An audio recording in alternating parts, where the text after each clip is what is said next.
આપણે લાસ્ટ વિડીયોમાં સમાન ચુંબકીય ક્ષેત્રમાં તે ચુંબકીય સોય પર ટોર્કના કારણે જે આવર્તકાળનું સમીકરણ હતું અથવા તો આવર્તકાળનું જે સૂત્ર હતું તે જોઈ ગયા હતા. હવે હમણાં આપણે આજે જોઈશું કે સમાન ચુંબકીય ક્ષેત્રમાં સ્થિતિ ઉર્જાનું સૂત્ર. તો ટોર્કનું સૂત્ર શું હતું? તો ટોર્ક ટાઉ બરાબર, તમે શું લખતા હતા? ટોર્ક ટાઉ બરાબર કે સદિશ એમ ક્રોસ સદિશ બી, એટલે કે એમ બી સાઇન થીટા લખતા હતા. બરાબર, આ સૂત્ર મેળવ્યું હતું. અને આવર્તકાળનું સૂત્ર શું મેળવ્યું હતું? તો ટી બરાબર 1/2π.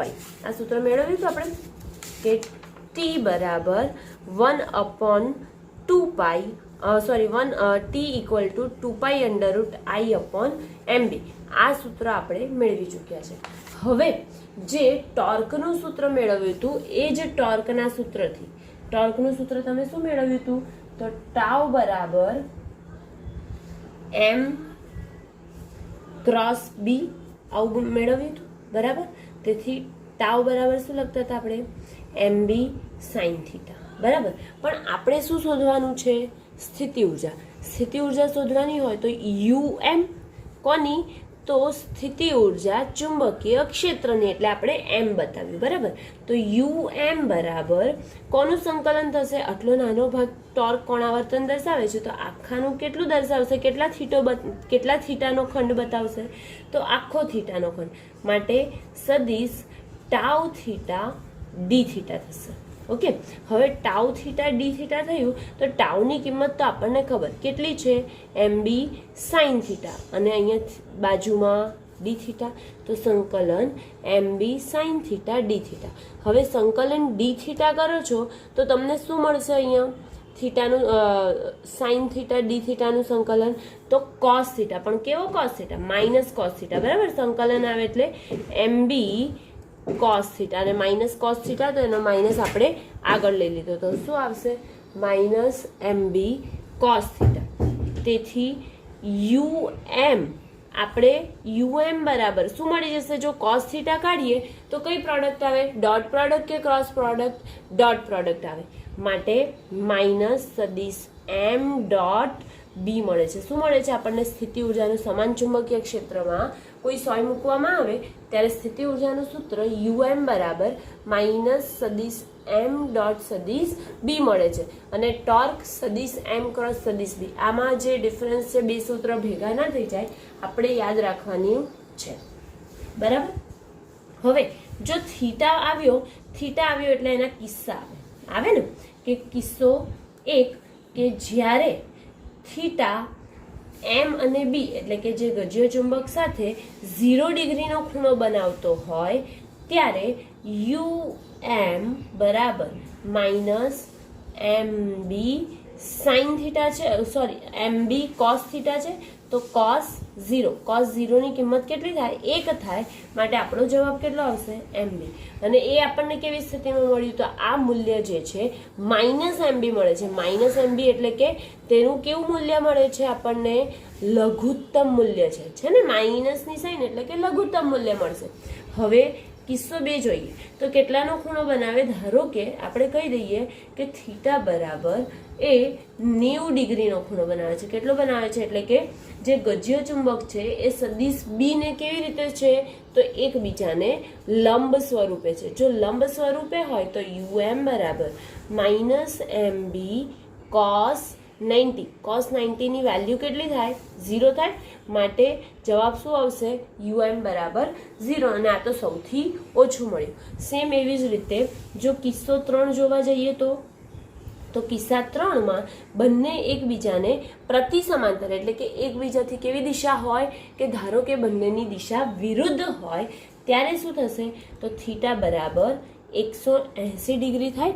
ઓકે, તો થીટા બરાબર જો તમારું 180 ડિગ્રી થતું હોય તો આપણે પ્રતિ સમાંતરમાં યુએમ બરાબર માઇનસ એમ બી કોસ 180 ની કિંમત કેટલી થશે?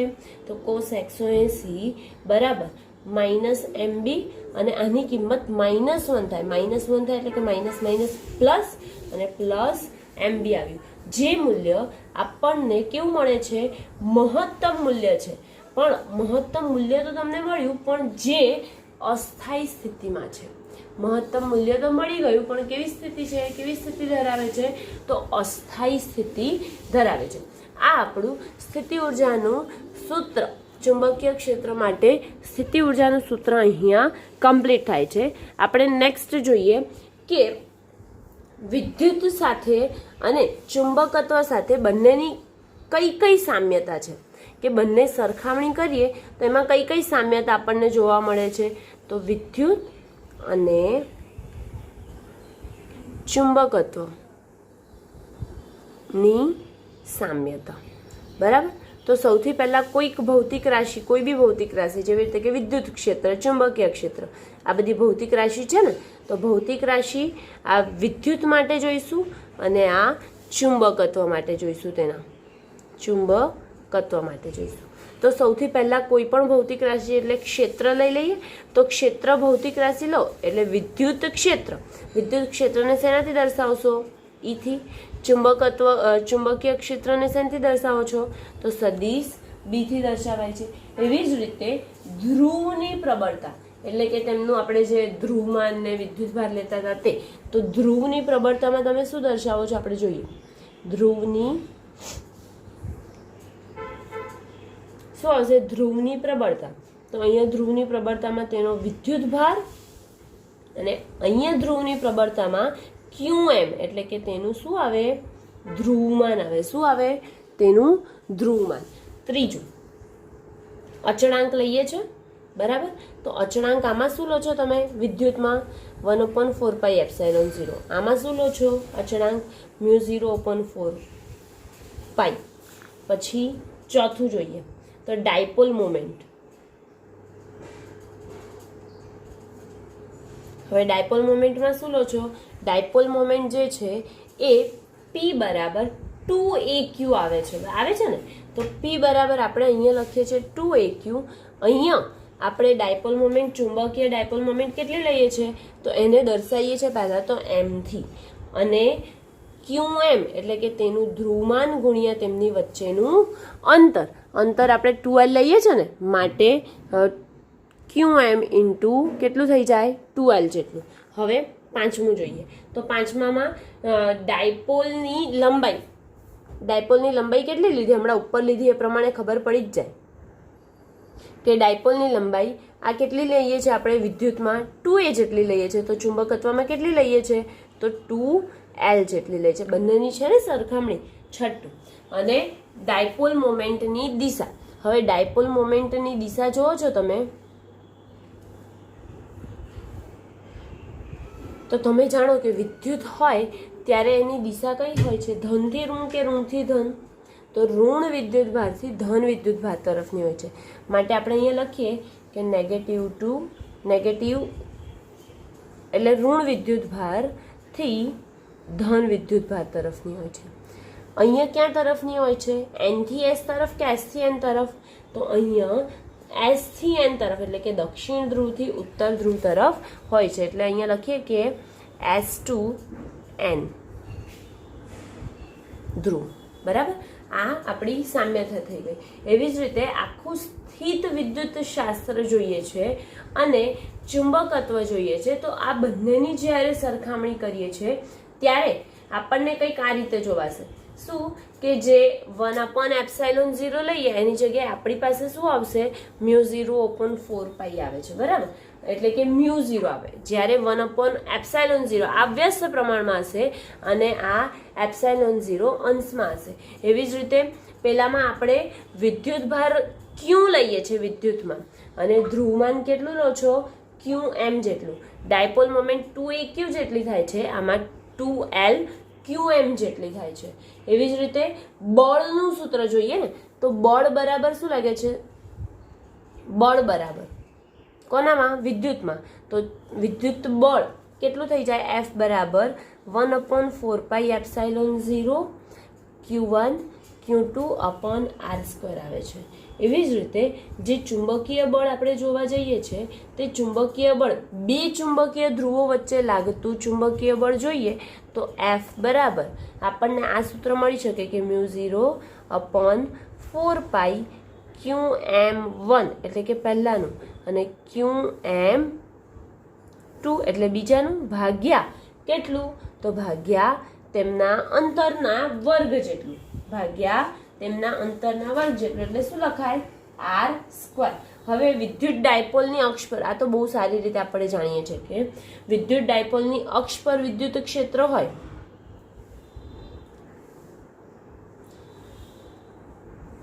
આ શું કહેવાય ક્ષેત્રના સૂત્ર જોઈએ છે અક્ષ પરના બરાબર.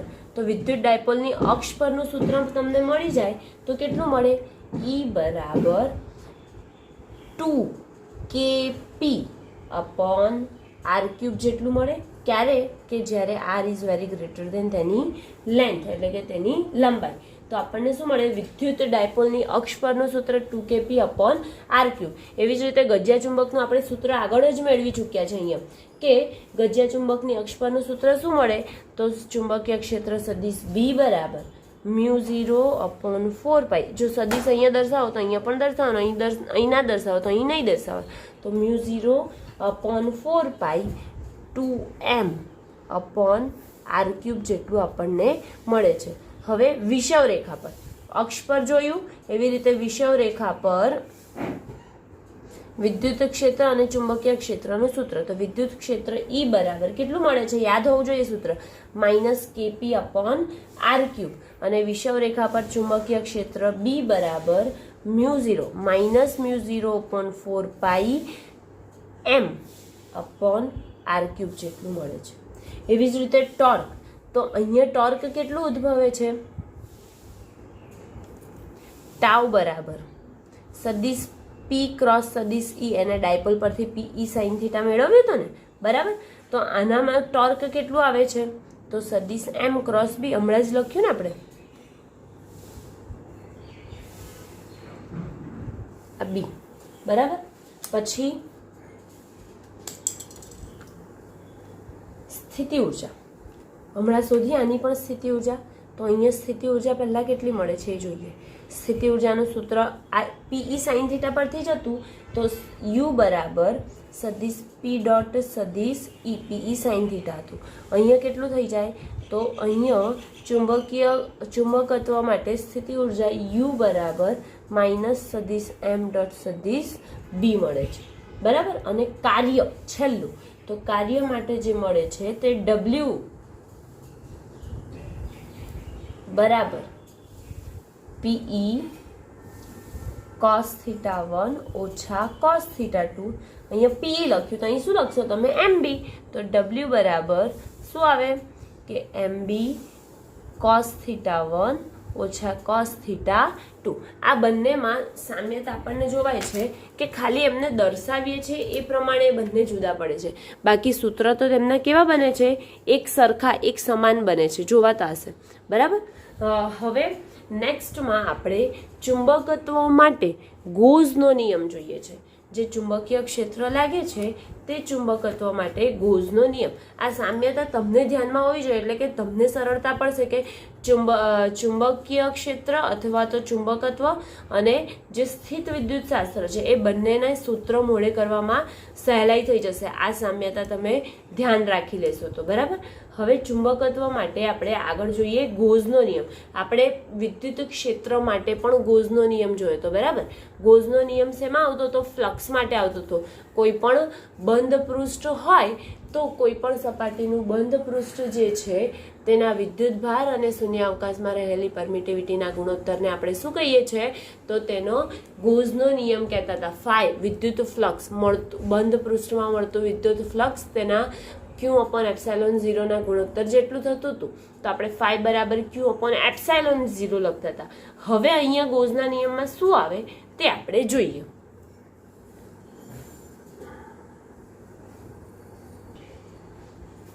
હવે જોઈએ છે આપણે ચુંબકત્વ માટે ગોઝનો નિયમ.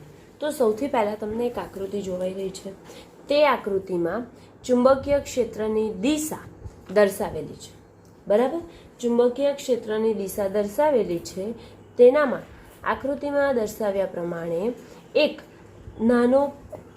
પૃષ્ઠ વિચારવામાં આવ્યું છે જે કેવું છે બંધ છે. આ પૃષ્ઠને આજે આપણે પૃષ્ઠ વિચાર્યું છે આ પૃષ્ઠમાં ચુંબકીય ક્ષેત્ર રાખેલ છે અને તેનામાં આપણે શું શોધવાનું છે? ચુંબકીય ફ્લક્સ શોધવાનું છે. શું શોધવાનું છે? ચુંબકીય ફ્લક્સ શોધવાનું છે. હવે આ જે બંધ પૃષ્ઠ છે તે બંધ પૃષ્ઠમાં એક નાનો ખંડ એસ વિચારવામાં આવે છે. આ જે નાનો ખંડ છે તેની સાથે સંકળાયેલ ચુંબકીય ફ્લક્સનું સૂત્ર ડેલ્ટા ફાઈ બી થશે. કેમ કે આપણે નાનો ખંડ વિચાર્યો છે માટે ફાઈ પણ આપણને કેવો મળવાનો? નાનો ખંડવાળો જ મળવાનો. માટે ડેલ્ટા ફાઈ બી બરાબર સદિશ B dot delta S. Delta S એટલે કે તેનું ક્ષેત્રફળ. આ જે ખંડ વિચાર્યો છે તે ખંડનું ક્ષેત્રફળ. તો ચુંબકીય ફ્લક્સ ક્યાં? તો બંધ પૃષ્ઠમાં જે નાનો ખંડ વિચાર્યો છે તેનું ચુંબકીય ફ્લક્સ ફાઈ બી બરાબર શું થઈ જશે? તેમાંથી ચુંબકીય ક્ષેત્ર પસાર થાય છે માટે ચુંબકીય ક્ષેત્ર ગુણ્યા તેનામાં જે આપણે ડેલ્ટા એસ એટલે કે તેમાં રહેલું એ ખંડનું ક્ષેત્રફળ. બરાબર. હવે કોઈ પણ પૃષ્ઠ સાથે સંકળાયેલ ફ્લક્સ એટલે ચુંબકીય ક્ષેત્ર રેખાની સંખ્યા દર્શાવે. આ આપણે એક વસ્તુ યાદ રાખી લેવાની કે કોઈ પણ પૃષ્ઠ સાથે સંકળાયેલ ફ્લક્સ શેની શું દર્શાવે? તો ચુંબકીય ક્ષેત્ર રેખાની સંખ્યા બતાવે કે કેટલે ચુંબકીય ક્ષેત્ર રેખાઓ જાય છે. આથી કુલ ફ્લક્સ એટલે શું કરશો? આ બધાનો સરવાળો. તો કુલ ફ્લક્સ ફાઈ બરાબર સમેશન ડેલ્ટા ફાઈ બી. આ બધો જે નાનો ખંડ વિચાર્યો તો આ બધાનો સરવાળો માટે આપણને મળી જાય કે સમેશન હટાવીએ એટલે સદિશ બી ડોટ ડેલ્ટા સદિશ એસ થાય. જેટલી અને એક વસ્તુ યાદ રાખવા જેવી કે કોઈ પણ પૃષ્ઠ સાથે સંકળાયેલ ફ્લક્સ તે ચુંબકીય ક્ષેત્ર રેખાઓની સંખ્યા દર્શાવે છે. એટલે કે જેટલી ક્ષેત્ર રેખાઓ અંદર જાય છે તેટલી જ ક્ષેત્ર રેખાઓ શું કરે છે? બહાર નીકળે છે. તો હવે જેટલી અંદર જાય છે એટલી જ બહાર નીકળે. તો બંધ પૃષ્ઠમાંથી જે પણ ચુંબકીય ક્ષેત્ર રેખા પસાર થાય છે તેમની સંખ્યા જે છે અથવા તો તે વખતે આપણને ચુંબકીય ફ્લક્સ કેટલું મળી જાય છે? 0. કેમ કે જેટલું અંદર જાય છે એટલું જ બહાર નીકળે છે, કોઈ વેસ્ટેજ થતો નથી. માટે આપણને ફાઈ એટલે કે કુલ ચુંબકીય ફ્લક્સ ફાઈ બરાબર કેટલું મળશે? 0 મળે છે. એનું કારણ લખવું હોય તો લખી શકો કે જેટલી પૃષ્ઠ રેખા પસાર થાય તેટલી જ બહાર નીકળે. આથી ફ્લક્સ ચુંબકીય ફ્લક્સ બરાબર 0 મળે છે. બરાબર. કુલ ફ્લક્સ ચુંબકીય ફ્લક્સ 0 મળે છે. અને ચુંબકીય ફ્લક્સ 0 આવે છે કારણ કે ચુંબકીય ક્ષેત્ર રેખાઓ કેવો ગાળો રચે છે? બંધ ગાળો રચે છે. આપણે લાક્ષણિકતામાં જ જોઈ ગયા કે ચુંબકીય ક્ષેત્ર રેખાઓ કેવો ગાળો રચે છે? બંધ ગાળો રચે છે. એટલા માટે ચુંબકીય ફ્લક્સ આપણને કેવું મળી શકે છે? 0 મળી શકે છે. તેથી ફાઈ બી બરાબર સંકલન કેવા પૃષ્ઠનું? બંધ પૃષ્ઠનું. માટે બંધ સંકલન કર્યું. બરાબર. સદિશ બી ડોટ ડીએસ નાનો ખંડ વિચાર્યો તો એને ડીએસ લીધું. એના બરાબર આપણને શું મળે? 0 મળે છે. તો અહીંયા આપણે શબ્દોમાં ચુંબકત્વ માટે ગોઝનો નિયમ લખી શકીએ કે કોઈ પણ બંધ પૃષ્ઠમાંથી પસાર થતું પરિણામી ચુંબકીય ફ્લક્સ કેવું મળે છે? 0 મળે છે અથવા તો કેવું હોય છે? 0 હોય છે.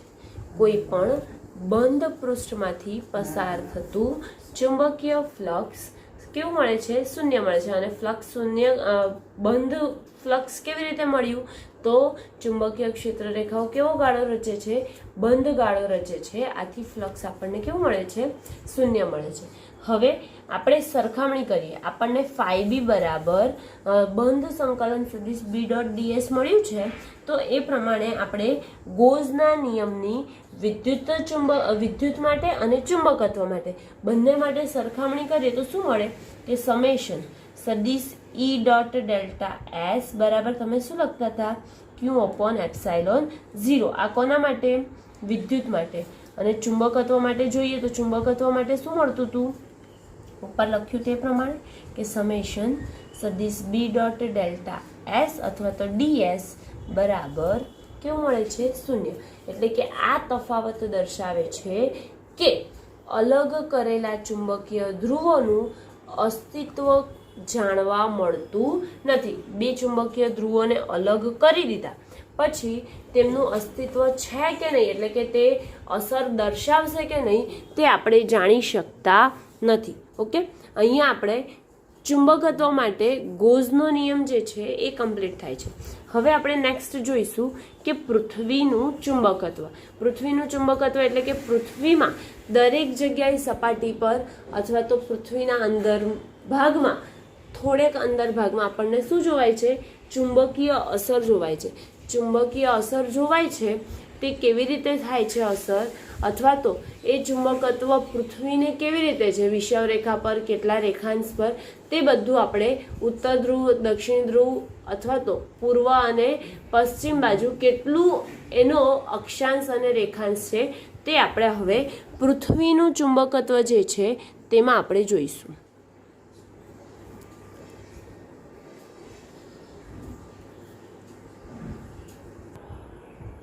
પૃથ્વીનું ચુંબકત્વ આપણે અહીંયા એક પૃથ્વી દર્શાવી છે એવું કહી શકાય.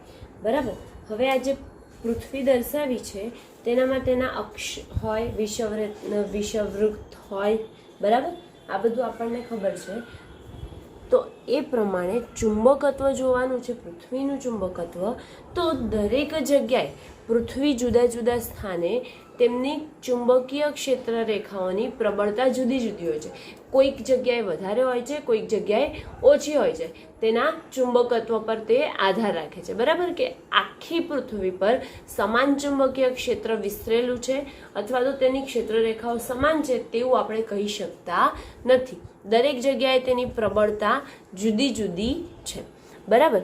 હવે આપણે એક પૃથ્વી દર્શાવી છે. એ પૃથ્વીમાં તે પૃથ્વીનો એક ભૌગોલિક વિષુવવૃત્ત છે. હવે આ જે ભૌગોલિક વિષુવવૃત્ત છે તેની સાથે આ ઊભી લીટી છે એ N અને S એટલે કે ચુંબકના N ધ્રુવ અને S ધ્રુવ દર્શાવે છે. એટલે કે ચુંબકના ભૌગોલિક ઉત્તર ધ્રુવ છે. ચુંબકનો ભૌગોલિક ઉત્તર ધ્રુવ નહીં, આપણા પૃથ્વીનો ભૌગોલિક ઉત્તર ધ્રુવ અને દક્ષિણ ધ્રુવ દર્શાવેલો છે. એવી જ રીતે આ ભૌગોલિક અક્ષ હતી વિષુવવૃત્ત હતું. બરાબર. એ ભૌગોલિક વિષુવવૃત્ત હતું અને આ પૃથ્વીનું જે ચુંબકીય પૃથ્વી છે એ પૃથ્વીમાં ઉત્તર અને દક્ષિણ ધ્રુવ હોય તો આ પૃથ્વીના ઉત્તર અને દક્ષિણ ધ્રુવ છે. બરાબર. ત્યારબાદ ચુંબકીય વિષુવવૃત્ત કેવી રીતે હોય છે? તો આપણે ચુંબક કેવી રીતે આમ થોડોક ત્રાંસો હોય છે ને, માટે આ જે જગ્યા છે એ ચુંબકત્વ વિષુવવૃત્ત હશે. આ કઈ? ભૌગોલિક વિષુવવૃત્ત, આ ચુંબકીય વિષુવવૃત્ત. હવે આ જે વિષુવવૃત્ત છે એ બંને પછી ચુંબકનો ઉત્તર ધ્રુવ અને દક્ષિણ ધ્રુવ ક્યાં મળશે? તો આ બંને થોડા વાંકા મળ્યા, તો એ જ રીતે તેમનો દક્ષિણ ધ્રુવ અને ઉત્તર ધ્રુવ. આ કોનો? ચુંબકનો. અને આ ભૌગોલિક એટલે કે પૃથ્વીનો ઉત્તર દક્ષિણ ધ્રુવ અને ચુંબકનો ઉત્તર દક્ષિણ ધ્રુવ. આ ભૌગોલિક વિષુવવૃત્ત, આ ભૌગોલિક કઈ? તો ભૌગોલિક વિષુવવૃત્ત અને ચુંબકીય વિષુવવૃત્ત. આવી રીતે રેખાઓ દર્શાવી છે. અને ભૌગોલિક ઉત્તર ધ્રુવ અને ચુંબકીય ઉત્તર ધ્રુવ વચ્ચે જે ખૂણો બને છે તે 11.3 ડિગ્રી જેટલો બને છે. અને ચુંબકીય ક્ષેત્રનું મૂલ્ય 10⁻⁵ ટેસ્લાના ક્રમનું હોય છે. હવે આપણે પૃથ્વીના પેટાળમાં ચુંબકીય અસર થાય છે, તો પૃથ્વીના પેટાળમાં કંઈક તો હશે ને, તો એના કોના કારણે થાય છે, કઈ અસર કહેવાય, તો એને ડાયનેમો અસર કહેવામાં આવે છે. કઈ અસર કહેવામાં આવે છે? ડાયનેમો અસર. એ કેવી રીતે થાય તે આપણે જોઈએ.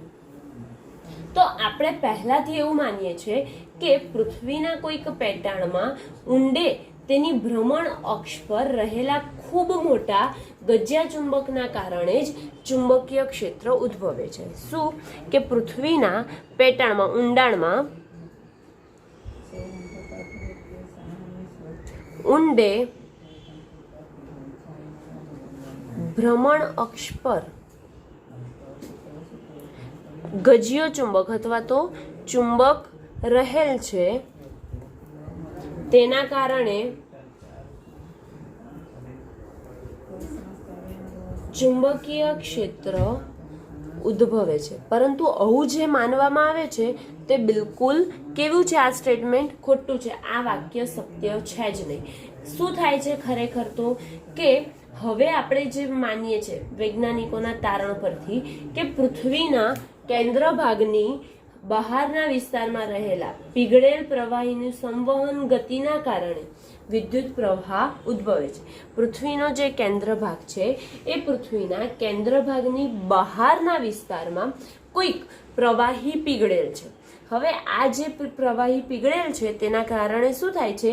તેની ગતિ થાય છે, અને આ ગતિના કારણે વિદ્યુત પ્રવાહ ઉદ્ભવે છે, અને આપણને તેનું ચુંબકીય ક્ષેત્રની અસર પૃથ્વી પર જોવા મળે છે. આ તારણ હાલમાં માનવામાં આવ્યું છે. બરાબર. શું કે ડાયનેમો અસર કોને કહેવાય? આ જે માનતા હતા એ સ્ટેટમેન્ટ બિલકુલ કેવું હતું? ખોટું હતું. હાલની પરિસ્થિતિમાં જે માનવામાં આવે છે તે છે કે પૃથ્વીના કેન્દ્રીય ભાગમાં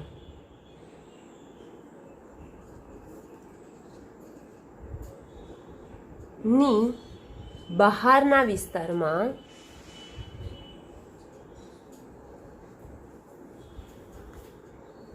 રહેલા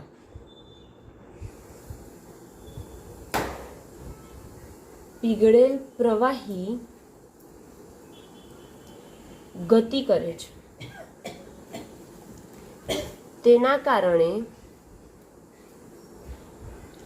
વિદ્યુત પ્રવાહ ઉદ્ભવે છે, અને શું મળે છે આપણને? તેનું ચુંબકીય ક્ષેત્ર મળે છે, અથવા તો ચુંબકીય ક્ષેત્ર શું થાય છે? ઉદ્ભવે છે. અને આ અસરને આપણે શું કહીશું? ડાયનેમો અસર કહે છે. આવ્યો ખ્યાલ?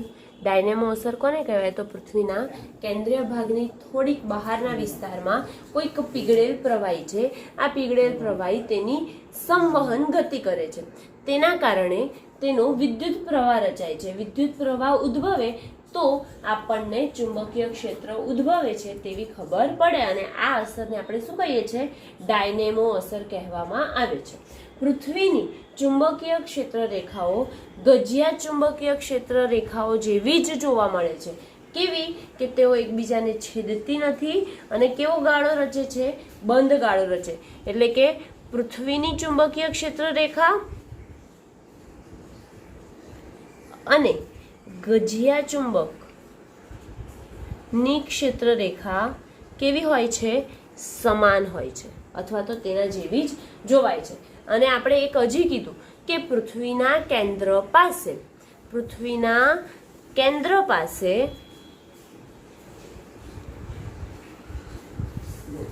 ભૌગોલિક ઉત્તર ધ્રુવ અને ચુંબકીય ઉત્તર ધ્રુવ વચ્ચે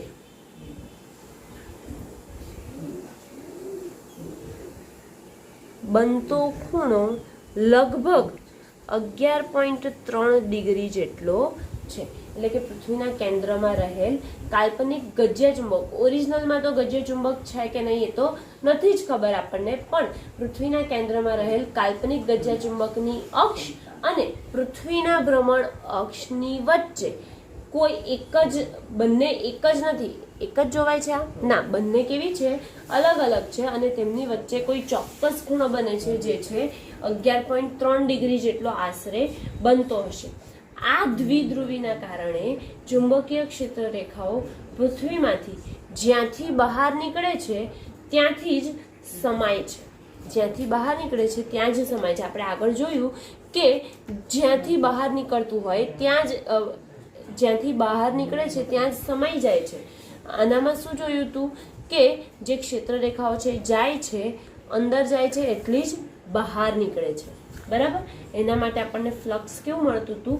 શૂન્ય. તો દ્વિધ્રુવીના કારણે ચુંબકીય ક્ષેત્ર રેખાઓ પૃથ્વીમાંથી જ્યાંથી બહાર નીકળે છે ત્યાં ચુંબકીય ધ્રુવો આવેલા છે એવું કહી શકાય. હવે જ્યાં ચુંબકીય ધ્રુવો આપણા જોવાય છે એ ચુંબકીય ધ્રુવો વચ્ચે બનતા ખૂણા કેટલા કેટલા છે તે આપણે જોઈએ.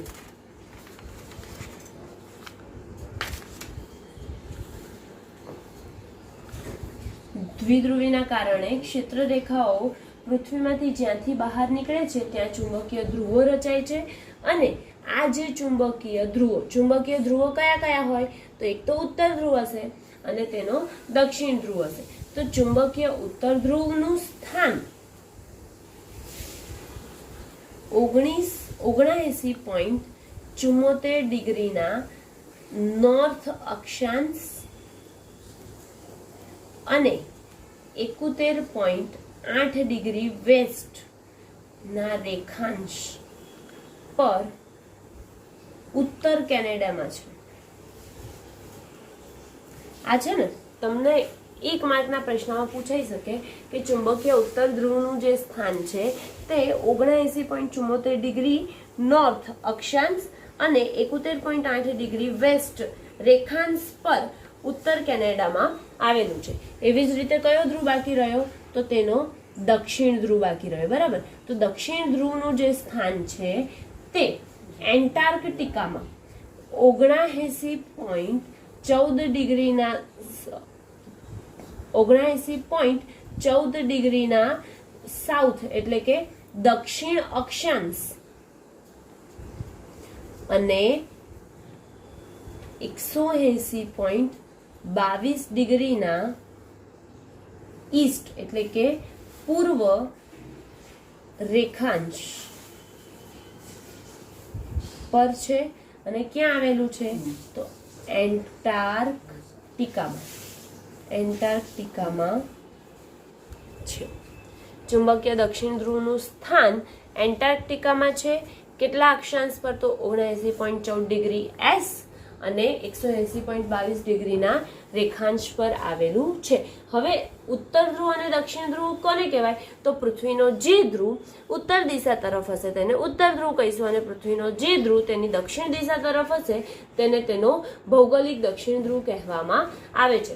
પૃથ્વીનો ઉત્તર ધ્રુવ અથવા તો ભૌગોલિક ઉત્તર ધ્રુવ ને ભૌગોલિક દક્ષિણ ધ્રુવ કોને કહેવાય? તો પૃથ્વીનો જે ધ્રુવ ઉત્તર દિશામાં હશે તેને ભૌગોલિક ઉત્તર ધ્રુવ અને જે ધ્રુવ દક્ષિણ દિશા તરફ હશે તેને દક્ષિણ ધ્રુવ કહેવામાં આવે છે. ભૌગોલિક ઉત્તર ધ્રુવની નજીક આવેલ ધ્રુવને ચુંબકીય ધ્રુવ કહે છે. ભૌગોલિક ઉત્તર ધ્રુવની નજીક ચુંબકીય ઉત્તર ધ્રુવ છે અને ભૌગોલિક દક્ષિણ ધ્રુવની નજીક તેનો ચુંબકીયનો દક્ષિણ ધ્રુવ આવેલો છે.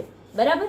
હવે ભૌગોલિક ઉત્તર ધ્રુવની નજીક આવેલા ધ્રુવને આપણે ઉત્તર ધ્રુવ કહીએ છીએ, ચુંબકીય ઉત્તર ધ્રુવ, અને ભૌગોલિક દક્ષિણ ધ્રુવની નજીક આવેલા ધ્રુવને ચુંબકીય દક્ષિણ ધ્રુવ કહે છે. આ ઉત્તર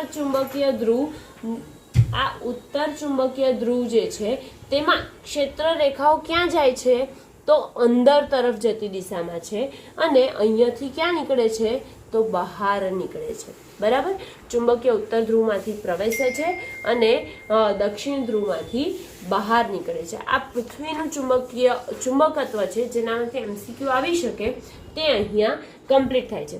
હવે આપણે મોસ્ટ આઈએમપી કહી શકીએ અથવા તો સમજવા માટે પૂછાતો પ્રશ્ન હોય તો ચુંબકીય ડેક્લિનેશન અને ડીપ. ચુંબકીય ડેક્લિનેશન જોઈએ અને તેનો ડીપ જોઈએ. બરાબર. તો ચુંબકીય ડેક્લિનેશન શું છે, પછી ડીપ શું છે? ડીપ એટલે કે તે એંગલ બનાવે તે. બરાબર. અને તેના કેવા ઘટકો, કયા ઘટકો છે તે આપણે જોઈશું.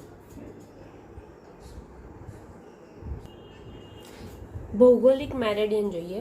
તો ભૌગોલિક મેરેડિયન, મેરેડિયન એટલે શું? તો મેરેડિયન એટલે કે ધ્રુવતલ, ધ્રુવતલ એટલે કે જે બે ધ્રુવો છે એમની વચ્ચેનું સમતલ, એને આપણે શું કહીશું? ધ્રુવતલ. પહેલા તો આપણે પૃથ્વીની સપાટી પરનું કોઈક એવું સ્થાન ધારીએ કે જેમાં રેખાંશથી મળતા વર્તુળની દિશા ભૌગોલિક ઉત્તર દક્ષિણ દિશા દર્શાવે છે અને રેખાંશથી મળતી દિશા ઉત્તર ધ્રુવ તરફની રેખા સાચી ઉત્તર દિશા દર્શાવે છે. તો વ્યાખ્યા શું કહી શકાય મેરેડિયનની, એટલે કે ભૌગોલિક મેરેડિયન અથવા ધ્રુવતલની વ્યાખ્યા શું કહી શકાય? તો પૃથ્વીની ભ્રમણ અક્ષ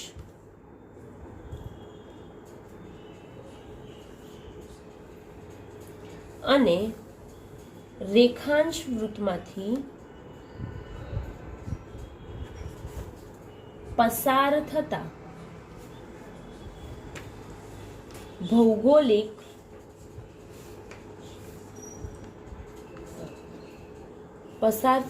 ઉર્ધ્વ સમતલને શું કહે છે? તો ભૌગોલિક મેરેડિયન કહે છે. ફરીથી કે પૃથ્વીની કોઈ સપાટી પરનું આપણે સ્થાન લઈએ તો આ બિંદુ એ જે રેખાંશથી મળતા વર્તુળની દિશા ભૌગોલિક ઉત્તર દક્ષિણ દિશા દર્શાવે છે અને રેખાંશ ઉત્તર ધ્રુવ તરફની સાચી રેખા બતાવે છે. મેરેડિયનની વ્યાખ્યા શું? ભૌગોલિક મેરેડિયનની તો પૃથ્વીની ભ્રમણઅક્ષ અને રેખાંશ વૃત્તમાંથી પસાર થતા ઉર્ધ્વ સમતલને ભૌગોલિક મેરેડિયન કહે છે. મેરેડિયન આ ભૌગોલિક જોયું. હવે એવી જ રીતે ચુંબકીય મેરેડિયન શું હશે? તો ચુંબકીય મેરેડિયન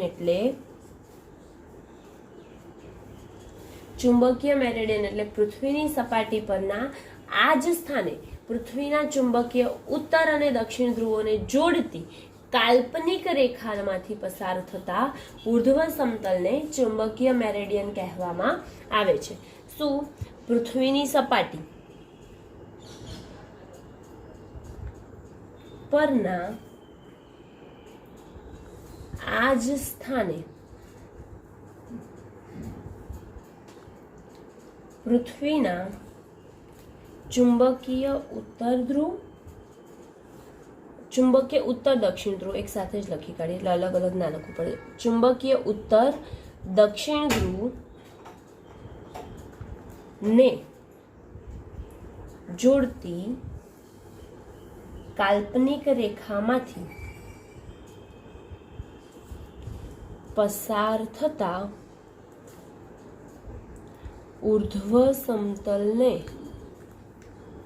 શું કહે છે? ચુંબકીય મેરેડિયન કહેવામાં આવે છે. ભૌગોલિક મેરેડિયનમાં ખાલી અક્ષ અને રેખાંશ વૃત્તમાંથી પસાર થતો ઉર્ધ્વ સમતલ અને ચુંબકીય મેરેડિયનમાં શું? તો જે પૃથ્વીની સપાટી છે એ સપાટી પરના જે ચુંબકીય ઉત્તર દક્ષિણ ધ્રુવોને જોડતું કાલ્પનિક રેખામાંથી જે સમતલ બને છે ઉર્ધ્વ સમતલ, તેને આપણે ચુંબકીય મેરેડિયન કહીએ છીએ. હવે આપણે નેક્સ્ટમાં જોઈશું કે ભૂચુંબકીય તત્વો અથવા તો ભૂચુંબકીય પ્રાચલો કયા કયા છે, એટલે શું? ભૂચુંબકીય તત્વો અથવા તો પ્રાચલો એટલે શું અને તે કયા કયા છે તેની ચર્ચા આપણે હવે કરીશું નેક્સ્ટમાં. બરાબર?